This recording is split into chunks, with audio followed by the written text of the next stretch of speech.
Russia has invaded the United States of America with tumbleweeds. We woke up and our front yard was covered. Boom, it was 10 foot high, coming in the garage. Oh, close that door. Sky high, couldn't get out. Looked like a herd of cows coming. We still can't walk anywhere. Oh, it's horrible. Ralph Waldo Emerson once said that a weed is a plant whose virtues have not been discovered. But he was wrong. They suck. I'm against hate in most its forms, not against weeds. Right? Especially because tumbleweeds, technically called Russian thistle, they're a highly invasive species that have just pretty much no redeeming qualities whatsoever. Right? They steal moisture and nutrients from the soil that other more valuable plants need to survive. In fact, I once heard someone call them the Taliban of the plant world, which, holy shit, that's the most dramatic way you could describe that. But this because they harbor destructive insects and diseases. And they also hurt livestock, and their sharp thorns get mixed in with animal feed, as well as contaminating bales of hay and interrupting crop fields and filling irrigation ditches. They also clog up machines and farm equipment, and you get the point. They are basically just a worthless nuisance in every conceivable way. With all this, have you ever asked yourself the question, well, how did they even get here? And if they're so horrible, why haven't we eradicated them already? And well, to answer that first question, I need to first dispel some of Hollywood's lies. Or because of Westerns, tumbleweeds have become an iconic part of the wild, wild West, a symbol of desolation, rolling past empty saloons across barren roads and through open plains, always mirroring the rootlessness of the brooding gunslinger drifting from ghost town to ghost town in search of a purpose that doesn't exist. But that's just pure tumbleweed propaganda. These rolling skeletons, they only became common in the US as the Old West was coming to an end, with them actually first arriving in 1873, probably hiding among flax seeds brought to South Dakota by Russian immigrants. And from there, they just spread, taking about 2 decades to deposit their seeds across the American West, as well as pretty much every state except Florida and Alaska today. And in doing so, it gave itself the award for one of the fastest plant invasions in the history of the United States. And then as far as that second question, like why are they still here? Why have we not gotten rid of them? Well, the answer is because they're nearly unstoppable. And specifically, it has to do with the way that they tumble. Right, so first, a tiny seedling plants itself in the soil, with it then in the spring sprouting into living green shrubs that soak up rainwater and grow, even sporting some flowers that you might consider not completely shitty. And like any normal plant, they die in the chilly months of fall and winter when the soil dries up. But it's only after that sweet kiss at death that the real fun begins, because then this lifeless husk breaks off from its roots, letting the wind take it wherever it chooses to blow. And all the while, it's shaken off up to 250,000 seeds that'll repeat the cycle in faraway lands. So unsurprisingly, wherever they go, havoc follows. But because they're so thorny, they stick to everything and never let go, including with each other, right? They cling together, forming giant tumble monsters that reach 10 or 20 feet tall. And then all it takes is one good windstorm, and these things are smothering entire towns, wrapping around houses, blocking up streets, burying cars and trucks and trailers, piling up in front of windows and doors and sidewalks and driveways and everything else, including closer to you, sticking to clothing, carpets, digging their claws into your skin. Right, while you've never maybe experienced this, people have even woken up to find themselves trapped inside their homes because they're submerged in tumbleweed. And every year there are even several traffic accidents because these things just roll across the road. But even with everything that I've said, we haven't touched on the way that they're most dangerous.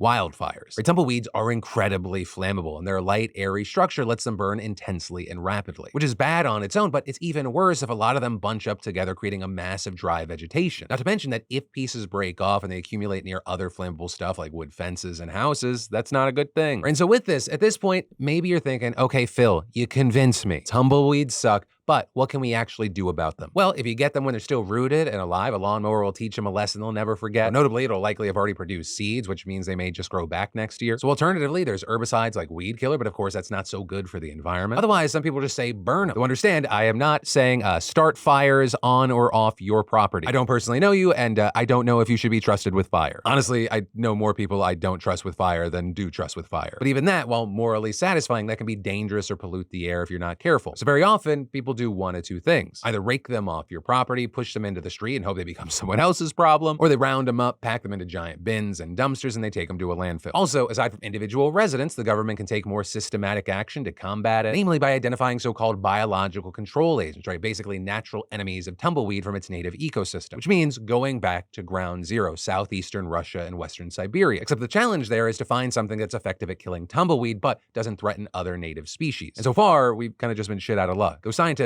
are testing some candidates, which is why for now, we've just got to learn to live with these prickly little assholes, which for some apparently means finding useful purposes for them, like not setting fires on their lawn, instead compacting tumbleweeds into substitute fireplace logs, for example. Or some have even turned things into like functional tumbleweed chandeliers. But 99% of the time, they're nothing but desecrated, wiry, coiled up carcasses of highly mobile and prickly spines. And at its core, It just has a dark Russian heart. They're essentially Vladimir Putin. Yeah, maybe that's the point of this story. If you don't randomly hate tumbleweeds as much as I do, you support Vladimir Putin. But the other 99% of the time, they are just worthless and horrible. But thank you for listening to my new segment, Random Things Phil Hates.